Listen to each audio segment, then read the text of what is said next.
Jim work on the next sequence of episodes, I decided to pull an episode from the archives on what we can control and can't control. I mean, that seems appropriate, don't you think?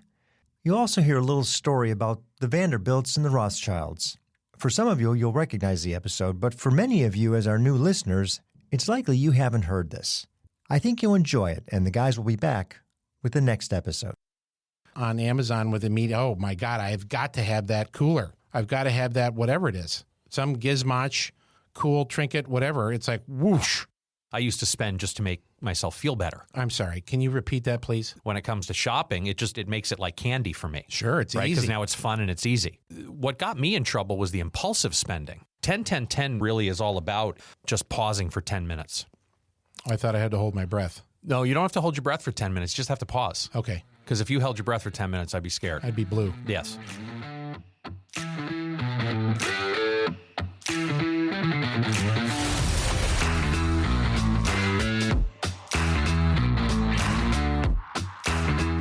Welcome to Your Financial Sobriety, a podcast that challenges conventional beliefs about money and life. We're here to talk about the only three relationships in life that really matter: our relationship with ourselves, our relationship with other people, and our relationship with money. And they are all tied very closely to one another. If you've ever struggled with any of these relationships at any point in your life, then you're in the right place. I'm Matthew Grishman, co-owner of Gebhardt Group. We're a private wealth management firm headquartered just outside San Francisco, California. I'm joined by my business partner and BFF, Jim Gebhardt, who got this party started when he opened the doors of our firm in 2005. Jim and I created Your Financial Sobriety because we want to help a lot of people. We're on a mission to become the most disruptive money influencers of our time. If after listening today, you're able to take one step closer to keeping your money more aligned with the people, places, and experiences that mean the most to you, then Jim and I just got one step closer to accomplishing our mission. So what are we going to do today, partner? Today's all about the blueprint. We should have our architectural glasses and our mechanical pencils and Yeah, I'm putting mine on right now. all the cool things that architects use. And my dear brother-in-law, who I hope is listening, Randall, is a professor of architecture. So he's helped me a little bit with this concept of a blueprint. Well, And this is the cool part. This is where we actually start building stuff for we get people. to design it. Yeah. Well, we've already gone through the inventory, right? We've had the entire bag of crap analysis where somebody came in and dumped all their stuff out on the desk, and Right. we looked at where they're at. Then we got to that top of the mountain vision conversation where we got to use the clarity compass to help flesh out these four key principles that drove all our decisions in life. And So now what? Now we're at the point where we got to start designing this thing, right? Start putting the plan together of how our money's going to be aligned with the things that are most important to us. So where do we start with that? The blueprint module. The blueprint is all about the three things you can control. That's where it starts, right? Yeah. We've got to, we have to recognize what we can control and what we have no control over when it comes to our money. Yeah, I kind of got that backwards. It's all right. I understood what you were saying. It happens. I understood what you were saying. So, Jim, talk to me about the three things that we have control over. In other words, when we're about to go into building a blueprint, we have to account for a lot of things that are outside of our control. Sure. Like the way stock markets go up and down. Sure. Or the way the Federal Reserve Bank sets interest rates. Yeah. Inflation, right? That's another thing we have absolutely no control over. Yeah. The biggest one to me, there's three. Three things we do control. Three things we do control. The big one being the risk that we're going to take with the money. What level of risk are we comfortable with in terms of however the money's going to be invested?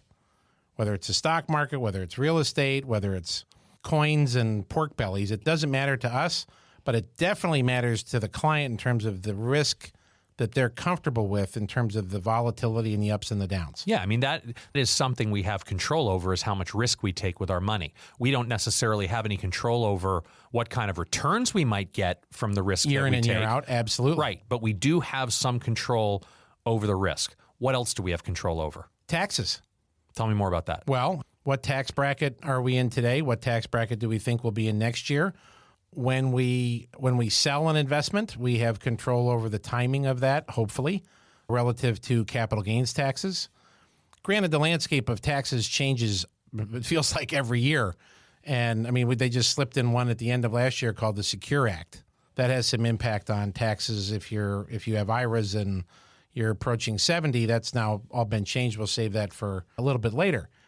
Taxes are something that you have a little bit of control over from the standpoint of spending your money and making transactions that would be liquidating something to sell it. Well, yeah, we have control over the taxes from a standpoint of the types of investments that we could choose to buy.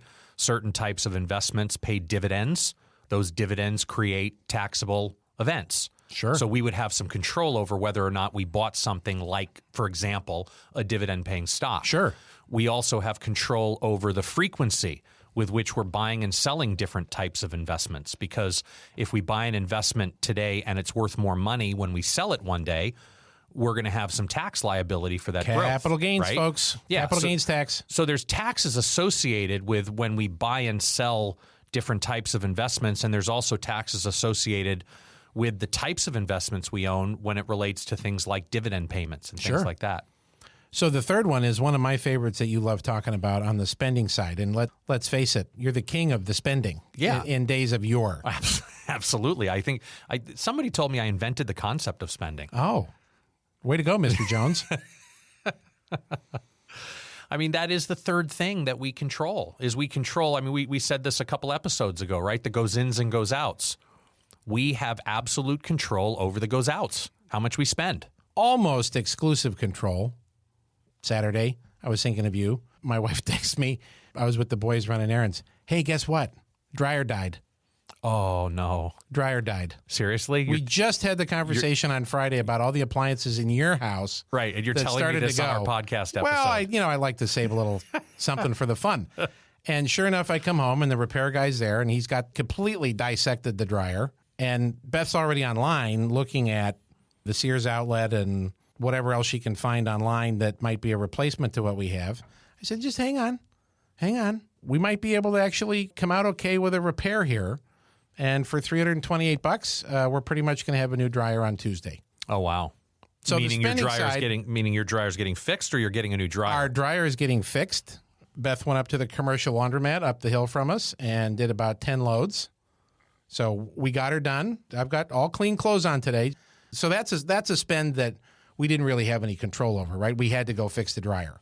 Sure. But the spending principle that you've taught many a client and even some of our friends in social media, your 10-10-10 principle. Oh, absolutely. When it comes to us making a decision to spend, I mean, I know for me what got me in so much trouble was the impulsive spending.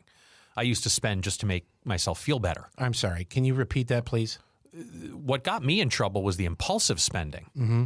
The fact that I would spend money to make myself feel better. Right. So retail therapy in today's vernacular, Amazon Prime, love Amazon, shareholder, but Amazon Prime is brutal from the standpoint of immediate gratification. Click the button, I've got it in 2 days. Well, and they've gamified the whole process. So they've made it fun to shop. So not only have they created something that the end user is going to want to use more often, but for someone like me who has a spending problem when it comes to shopping, it makes it like candy for me. Sure, it's right? easy. Because now it's fun and it's easy.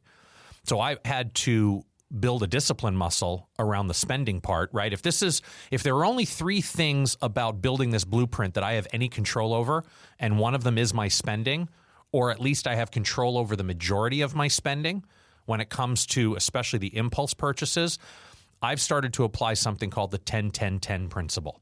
So whenever 10% down, 10% later, 10% interest? Sure. Okay. Yeah, it's like the old layaway plan that we used to have in Kmart when we were kids. Right. No, what 10-10-10 right now really is all about is that first 10 is about just pausing for 10 minutes. I thought I had to hold my breath. No, you don't have to hold your breath for 10 minutes. You just have to pause. Okay. Because if you held your breath for 10 minutes, I'd be scared. I'd be blue. Yes. No, it's just a pause. So if I'm out and about and I come to this compulsive moment of I got to have that, 10-10-10. Wait a minute. Let me just put it down for 10 minutes. Drop and give me 10. Walk away for 10 minutes. Do your 10 push-ups. I mean, if you were with me, I'd probably have to do 10 push-ups. But I'm just going to walk away for 10 minutes. Okay. And then I'm going to come back to that item and think about, what does that item mean to me in my life 10 weeks from now, 10 months from now, and 10 years from now? Now, if 10 years from now... Okay, hang on. Pause. Okay. We got to let everybody catch up on that. 10, blah, blah, blah, blah. So I put the item down for 10 minutes. I put it down for 10 minutes. I come back to it. 10 weeks.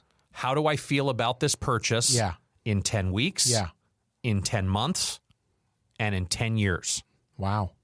Now, what do you Wow. think I would say if 10 years from now this purchase could be meaningful in my life? That's a no-brainer, Bob. That is a no-brainer. That's a no-brainer. Buy it, Right. right? So the repair that you had to put into your dryer or replacing your dryer, I is didn't that- have 10 minutes for that.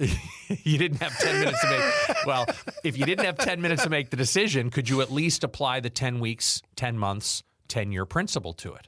I could have, sure. Absolutely. So is there some hope at least that what'd you spend? $323 you said? Yes. So does the $323 potentially fix this thing for the next 10 years? Potentially. Next 10 years, potentially. Yeah, Okay. we also figured out we'd done about 7,000 loads of laundry since we bought them, never put a nickel in them in terms of the repair. And let's Band-Aid it and see if we can get her to do another 2, 3, 4, 5,000 loads. So, yeah, I get your point. Yeah, if it's a 10-year decision, it's a no-brainer. What's a good example of that? Great example, my Apple Watch. You and I have talked a lot about the Apple Watch. As much as I am enjoying my journey of financial sobriety, I relapse. I relapse often, it feels like. Sure. I mean, that's just, I guess, part of being human. I had to have an Apple Watch. And I didn't have to have it when I left my house that day. I had to have it in that moment that I was standing in the Apple store waiting for a repair on my iPhone. I saw the Apple Watch. I made an impulsive decision that I gots needed to that. have it. I gots to have it now. And I bought it Because you could. because I could. Ask me where that Apple Watch is right now. Yeah. I'm looking at your left wrist and it's not there. Right. So where would it be? It's sitting at home on my night table. Oh, right. Where it's been since the third day I owned it. Because you It have was to too heavy? You have to charge it. Oh, you have to charge it. Right. And that just I don't have one. So I got don't- lost on that. Yeah. I got lost in charging it. It's just too cumbersome for me. Too clunky to have to do that. So it's literally been sitting there, what was that, 3 years ago? Kids haven't tried to run off with Both it? my kids have tried to run off with it at some point. Got it. Yeah. But they got an electric shock thing with it that there's an app for that. Exactly. The built-in electric shock to keep Okay, the kids out of Stanley, your stuff. what is a 10-year no-brainer? Boy, a 10-year no-brainer to me would be something that would create a memory for me with my family. Perhaps a trip that I would take with my family. Can I say I don't know if I'm going to say it the correct Matthew Grishman way, a travel trailer. A travel trailer. No. A travel trailer. Oh, okay. You're trying to get my exact enunciation. Yeah, I'm not. A travel trailer. I'm going to have to work on it. Yeah, a travel trailer. So that go. is a great example of you would enjoy it in 10 weeks. You would enjoy it in 10 months. And the It could be. experiences, well, not just the travel trailer itself, but the experiences that come with owning and using a travel trailer. Sure. We call those RVs where I grew up. Is a no-brainer. My wife had the greatest idea I love this story. because we were going to celebrate our 20th anniversary. We were thinking about what to do for our 20th anniversary. I've been to Italy. She's been to Italy. We've never been to Italy together. We thought it'd be a great idea to go to Italy together for our 20th anniversary. You know, I speak Italian. You do? Mm-hmm. I thought you only know how to say one thing in Italian. I do. What is that? Sono affamato. Oh, meaning I'm starving. To our dear, dear friend John Panette, God rest his soul. Yes, yes. In fact, I heard you could say that in 27 languages. And if this was a visual podcast, you'd be able to see that too. Back anyway to the adventures in Italy. She had a great idea. So I started going online and looking into what it would cost us to go to Italy for 10 days. Yeah. And it was a lot of money. From this side of the country, it was It was a $15,000 ticket. For How us many to go to- people? For two of us. 2 people. To go for 10 days and see the kinds of things we want to see and eat the way we want to eat and fly the way we'd want to fly. Sono affamato. Exactly. Gesundheit. My wife came to me with this incredible suggestion.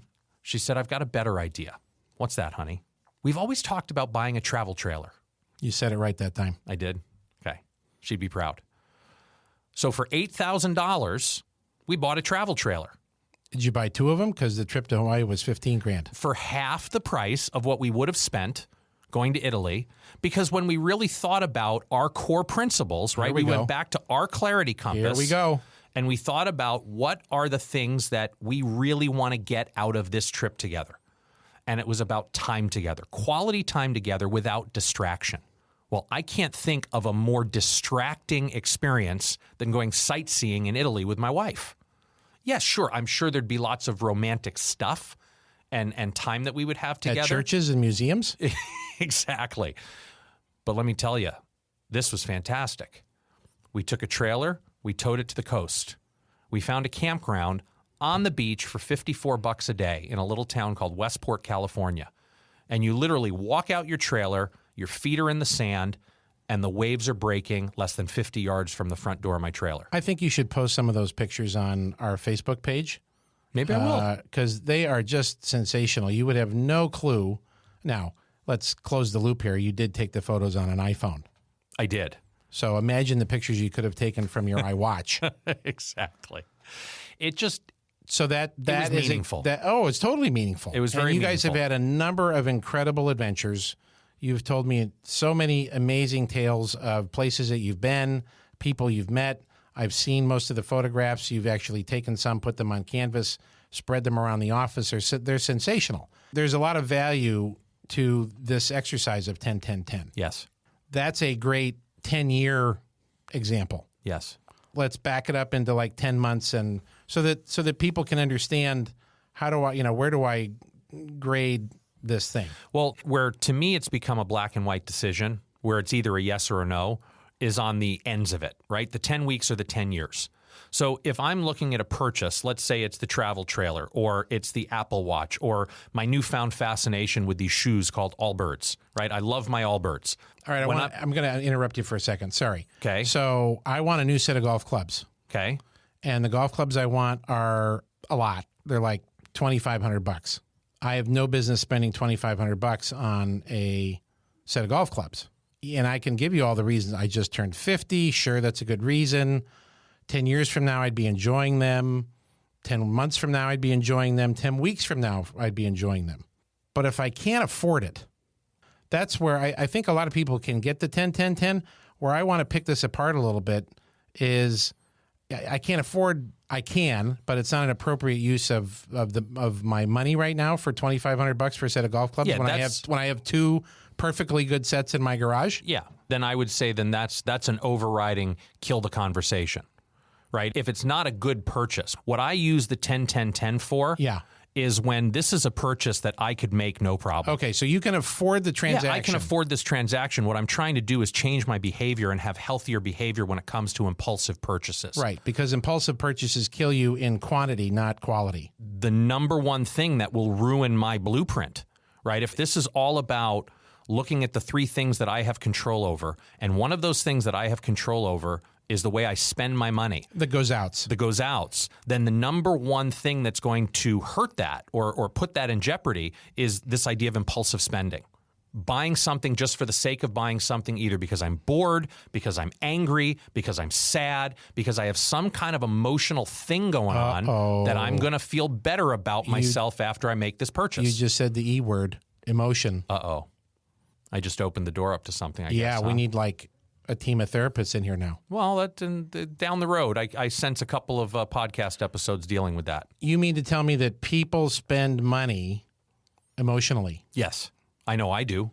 I mean, I can't speak to people, but I can speak to my own behaviors, and I can speak to the behaviors of those who have heard me tell my story and have felt the same in their own story. Oh, come on. I've never done anything like that before. Jeez. I mean, you're not like on your island all by yourself, Wilson.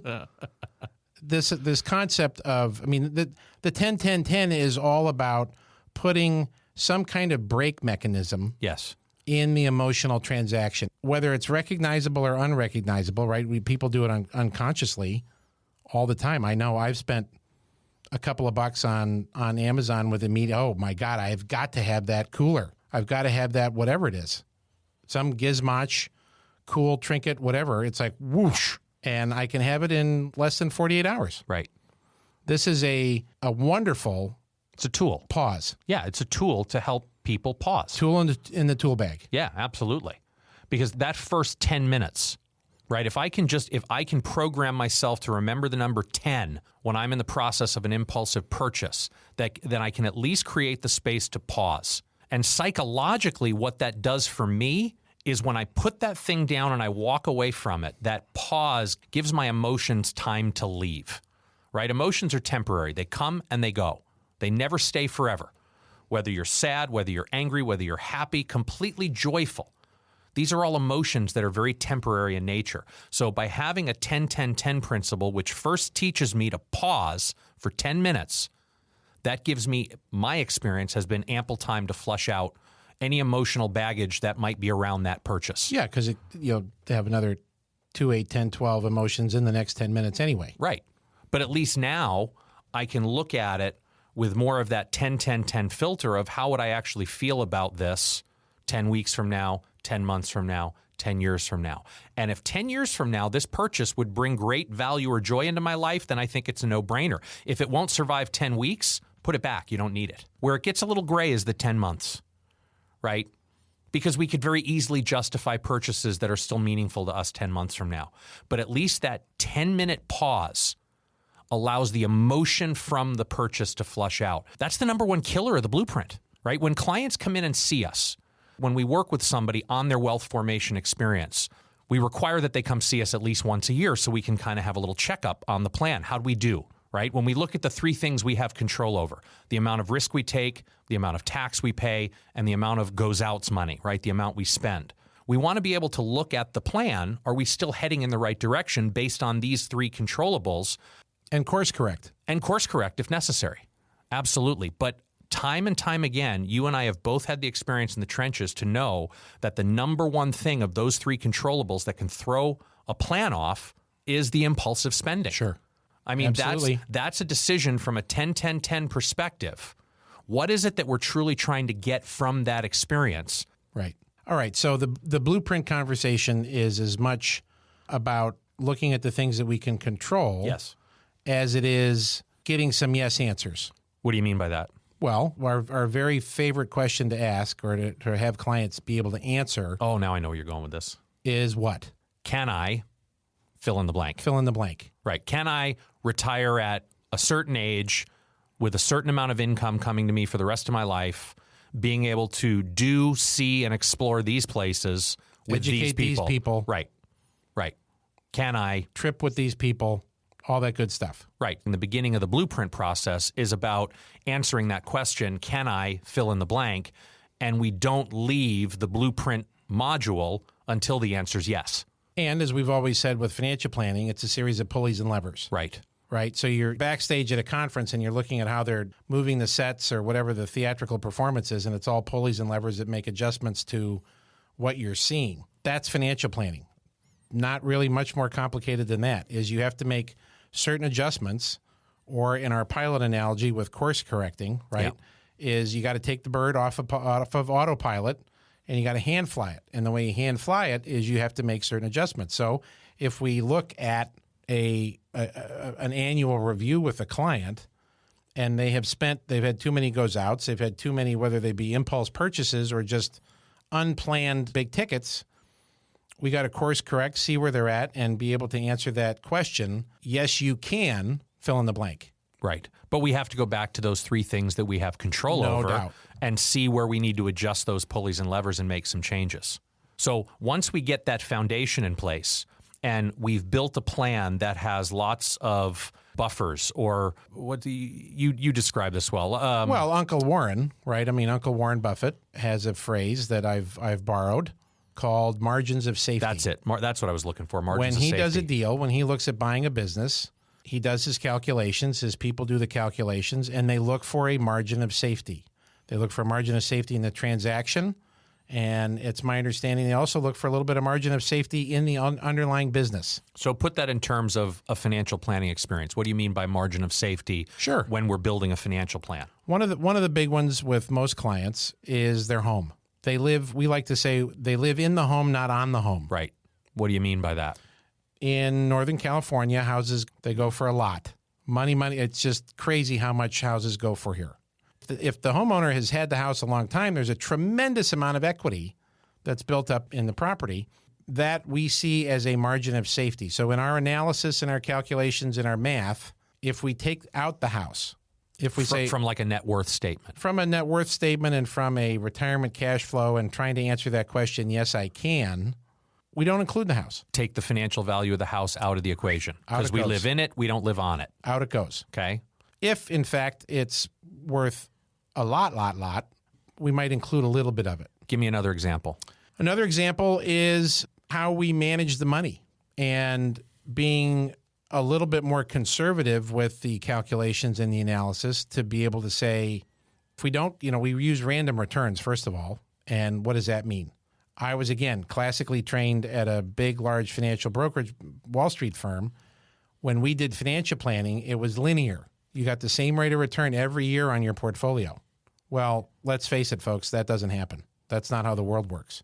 When you use random returns, you get completely different results, right? If you were retiring in 2006 and the market did its thing in 2008 and 9, whew, that's brutal.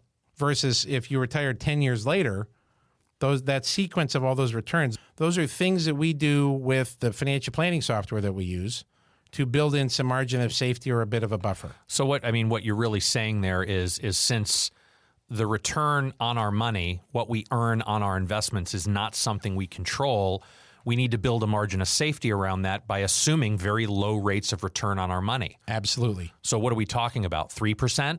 4%? And more like the 4% range. Okay. So we're making assumptions when what's been the long-term average return of the stock market? 8 and change. Okay. Probably pushing higher. Yeah. Fact checkers will pick us apart on that, but it's north of 8. Yeah. So, but if we use rose-colored glasses to view everything, we're just inviting scenarios into the future that we don't want. Well, that's my point. That's why I'm saying that, is that if stock markets over long periods of time have averaged, let's call it 8 to 10% to make all the fact checkers happy. If stock markets have averaged 8 to 10% a year over, let's call it the last 100 years, we're going to build a margin of safety into our blueprint that's more like 3 or 4% because we have very little control over those returns. We have very little control. So another example, age, right? What's life expectancy these days for men and women? Depends on the week. Right. and the geopolitical events that are going on. No kidding. It's in the 80s, low to mid 80s. But yet when we do our planning work, we push it way out into the 90s. Yeah. I mean, 95 for women, 93 or 94 for men. One of my favorite things when clients come in and we start to have that conversation, Mr. and Mrs. Smith here, we're running out the ages on life expectancy way out into we are not going to live. No way we're going to live that long. Into our mid 90s. Right. Oh, tell me about your parents. Oh, you won't believe my mother. My mother lives independently. She still mows her own lawn. She goes to bingo 3 days a week. She's 116 years old. Yeah. And that's all, she smoked. She ate lard for 40 years.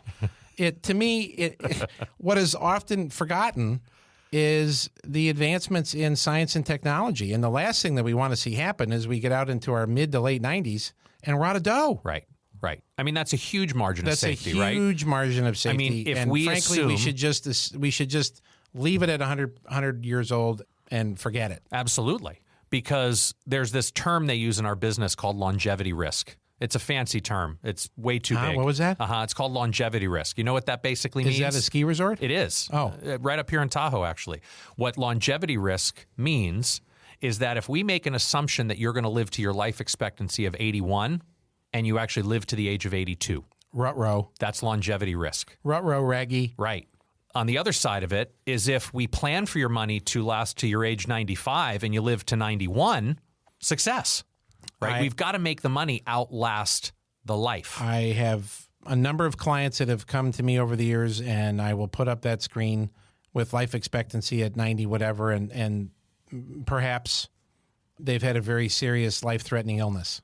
And they're like, I'm not going to make it to 93. There's no way. I'm 68 today. I'm a survivor of fill in the blank, awful disease. I'm not going to make it. Okay, cool. You don't think you're going to make it, but I can't, in good conscience, put something other than a very, very long ripe, I can't imagine living to this age, because I can introduce you to lots of clients who are as healthy as a horse, and they are much the same way. They don't think they're going to make it that long. Yeah. Yeah. Well, what it boils down to is this idea of realizing that there are 3 things we have control over: how much risk we take, the amount of tax we pay, and the spending that we have.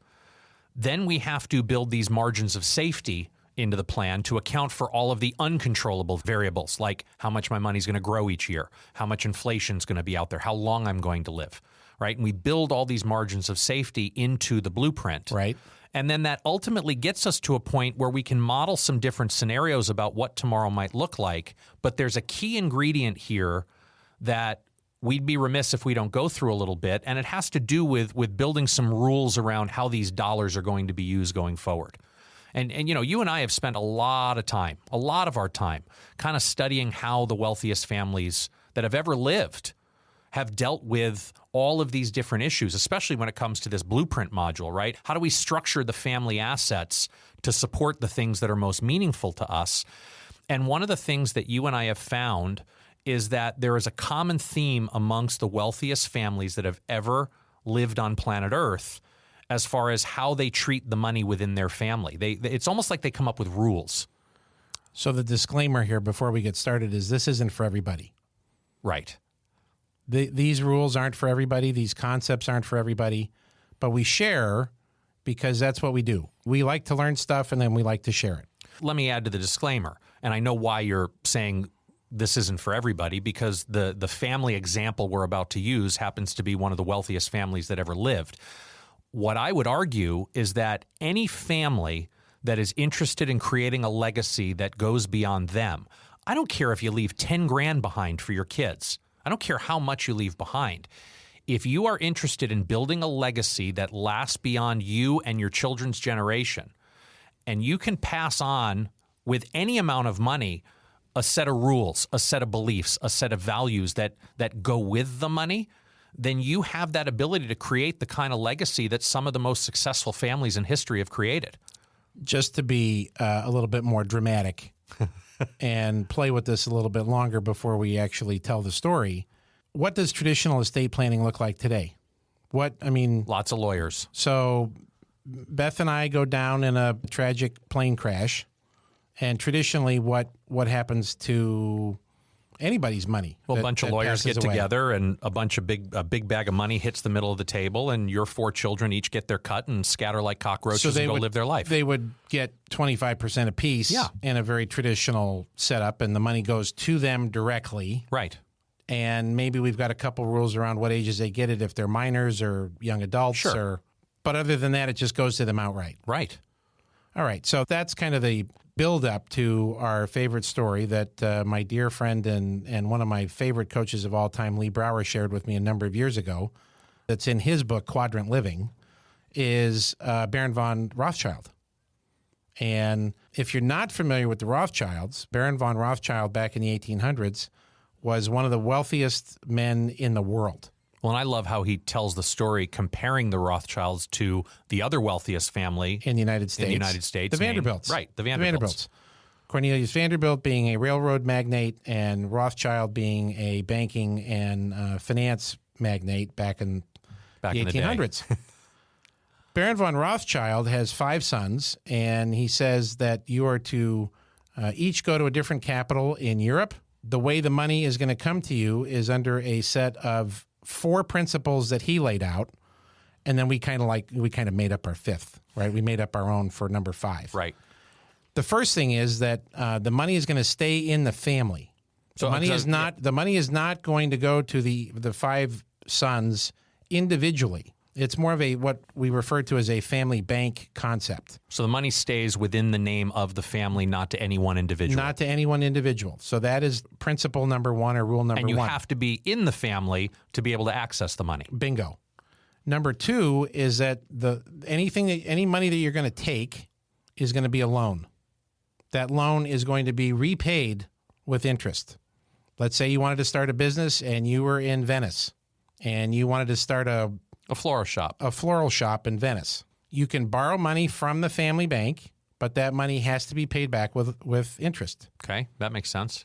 Principle number 3 is it has to be, and this is a little bit of interpretation from you and me, but it has to be something that's going to have impact, not creating more comfort in your life. So I can't just take money out and go buy myself a nice new apartment in London. And number 4 is you've got to come back. So there's going to be a family meeting every year. This is a way to help keep the family together, is you're going to have a family meeting every year, and it doesn't need to be exotic. but you have to come and report back on what the experience has been like of owning, operating, and running a floral shop in Venice. That is critically what's the benefit of doing that? Yeah, that's critically important because who knows if some future generation of the family may have the same idea. Now they can look back and reference what were the challenges, what were the struggles, what were the benefits, what were the opportunities of that floral shop in Venice. So Baron von Rothschild puts these rules in place while he's still alive with his children living in the different capitals in Europe. 4 rules. You got to be a Rothschild. Rule number 1. Rule number 2 is anything you take is a loan, not a gift. Rule number 3 is any money you take has to be used to have impact in the world, not just to make yourself more comfortable. And rule number 4 is you got to come back to the family meeting and tell us what you learned. Love it. Nailed it. Center field fence, home run. Thank you. So compare that then to the experience of the Vanderbilt fortune. The Vanderbilt fortune was in similar size and scope in terms of, at the time, what the families were worth. And I don't exactly remember how many kids Cornelius had, but it was a lot. It was 8, 10, 12. It was a big number. And it was divisible. Prolific reproducer. Sure. It was divisible. So whatever his number was, it was divided by, it went to the kids outright, And and then they scattered. like cockroaches. What is so interesting to me is in the 70s, it was the first time the family had ever reunited What's that, like 100 years later? 100 years later at the centennial anniversary of Vanderbilt University. 100 members of the Cornelius Vanderbilt descendants of were at this event. Not a single millionaire among them. Wow. Wow. I'm slowing it down and pausing for dramatic effect because that is staggering to me, that you could have the kind of wealth that the Vanderbilts had back in the day, and you can go see their mansions in different parts of the United States and how they lived. And to think 100 years later, there's not a millionaire among them, staggering. Well, one of the things that you and I learned that's obviously a key difference between the Rothschilds and the Vanderbilts is that we could spend the next 6 months helping a client prepare the estate for their children. But if we don't spend an equal amount of time preparing the children for the estate, Come on, who does it go to? the money's either going to the local Best Buy or the local Mercedes-Benz dealership. And we love both of those companies. We love both of those companies, but that's who becomes the biggest beneficiary of the estate. Not the Stuff. community, not the family. Stuff Mart. Exactly. Stuff Mart. Stuff. Exactly. Oh, I think that's such a powerful story, and I think any family, I don't care if you've got $100 billion or $100, you could spend the next 6 months preparing whatever you've saved to go to your children, but if you don't spend an equal amount of time preparing your children for what you've saved, the money's not going to last very long. We would really love to hear what you guys think about this. Yeah. So if you want to email us at info@yourfinancialsobriety.com, you can go on our Facebook page, our LinkedIn page. We'd love to hear about it. These concepts are things that we want to understand what you're thinking and how you're feeling about it. So don't hesitate to reach out to us. Hey, knucklehead, guess what you forgot? What did I forget? Our 5th rule. Oh, the 5th rule. Right. Our fun 5th made-up rule. Right, the one we made up that we assume Baron von Rothschild had in place. Shh. What's the 5th rule? I just did it. Shh. It's under wraps. We Don't flaunt it. don't talk about the family Don't money. talk about the family money. You Don't mean so flaunt the family money. I can't go Google Rothschild fortune and find out every little tidbit like a People magazine? You can try. Issue? You can try. Thank you for reminding me. I got all excited and flustered on the other stuff. But that's a big one, is you won't see much about their wealth today. And No, it it's is the largest private foundation in the world, and we have no idea what it's worth because of these rules that they followed. It's incredible. And God bless Cornelius with his 15 kids. We just had our producer. our producer, fact checker, help us with that. 15 kids. We could have a whole show on that. Wow. All right. So we've talked about blueprinting. We talked about a lot, but there are really 3 key steps to this idea of the blueprint. It starts with recognition of the 3 things we have control over, and then building margins of safety in for the things we don't have control over. Yeah. Right? The next part is about applying some very basic rules to how you and your family are going to use this money to support the things that are meaningful to the family. And then the last part of this, which is really where we'll kind of wrap this up for this episode, is this is where we now start to begin modeling what we call the barrels of money. And what I mean by that is we think about how we allocate our money in terms of time frames throughout our life. So if I've amassed, let's call it $1 million for retirement. Right. Do I need all $1 million today? Well, okay. I probably don't need the whole thing today. Okay, good. All right. So we need to spread this money out to represent different time periods of our lifetime. We need to allocate portions of this savings that we've created to reflect different times and needs over our lifetime. Now, this is where the financial planning process can get a little bit more complicated. I would not suggest anybody do this without the assistance of a financial planner. Yeah. I mean, this is where a concept that we talk a lot about with clients and a little bit in the book about blind spots. Right. Yeah, sure. Can you invest your own money? Absolutely. Can you make all those kinds of decisions on your own? Absolutely. I feel as though when you're looking at how to allocate different dollars for different parts of retirement, Right. You wrote money a wonderful I need now. You wrote a wonderful white paper Sure. on the 3 phases of retirement. We'll do a podcast on that one day. And you have the go-go years, the slow-go years, and the no-go years. And your money's going to be needed differently in those 3 phases. You need money to be doing different things for you, and you don't necessarily need the money for the slow-go phase until hopefully many years from now, right? So When that you're can bake slow going. That can bake in the oven for a long time. There's a philosophy around how that money should be invested and managed and whatever fancy words we want to use.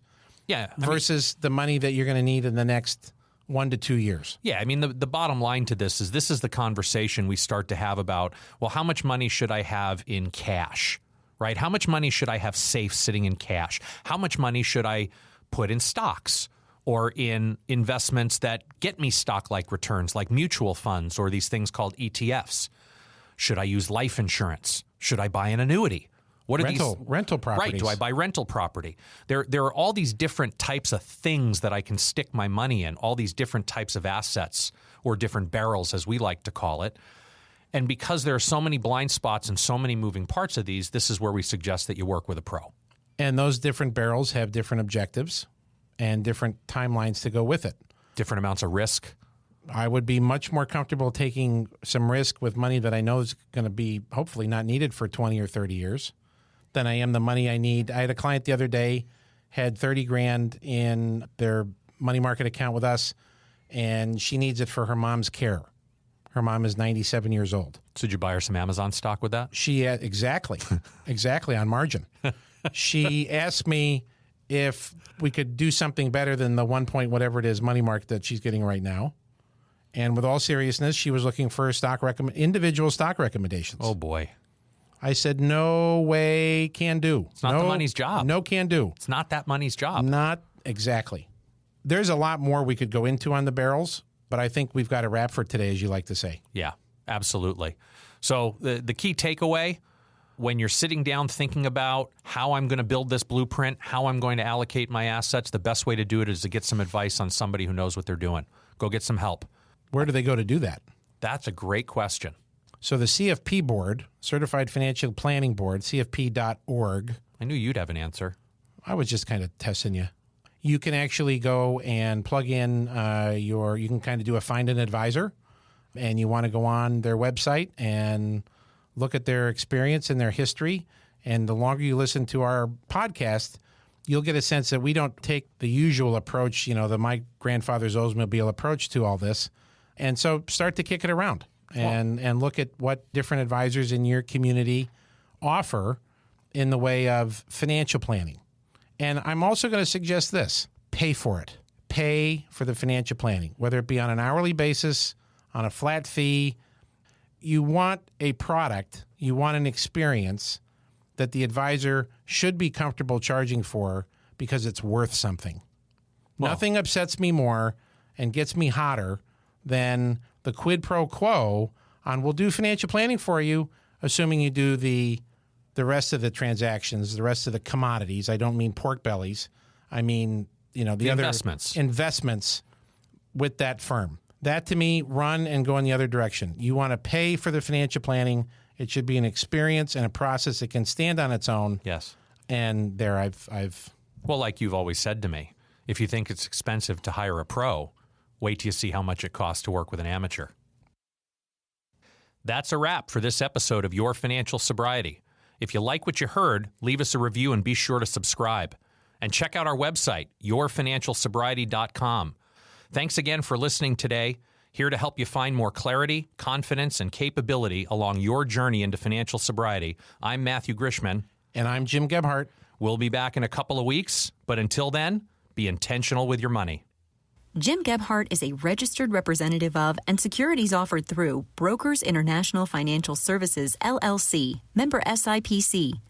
Jim Gebhardt and Matthew Grishman are investment advisor representatives of Gebhardt Group Incorporated, a registered investment advisor.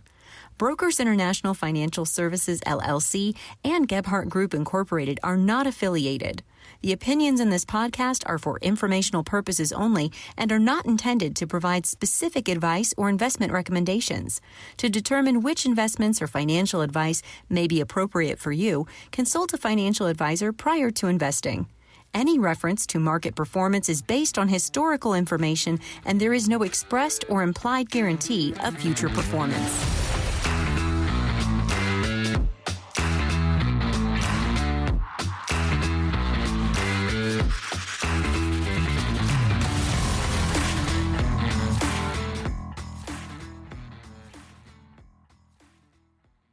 Mutual funds and exchange-traded funds, ETFs, are sold by prospectus.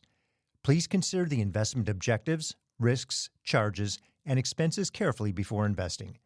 The prospectus, which contains this and other information about the investment company, can be obtained from the fund company or your financial professional. Be sure to read the prospectus carefully before deciding whether to invest. Fixed annuities are long-term insurance contracts, and there is a surrender charge imposed generally during the first 5 to 7 years that you own the annuity contract. Withdrawals prior to age 59.5 may result in a 10% IRS tax penalty in addition to any ordinary income tax. Any guarantees of the annuity are backed by the financial strength of the underlying insurance company.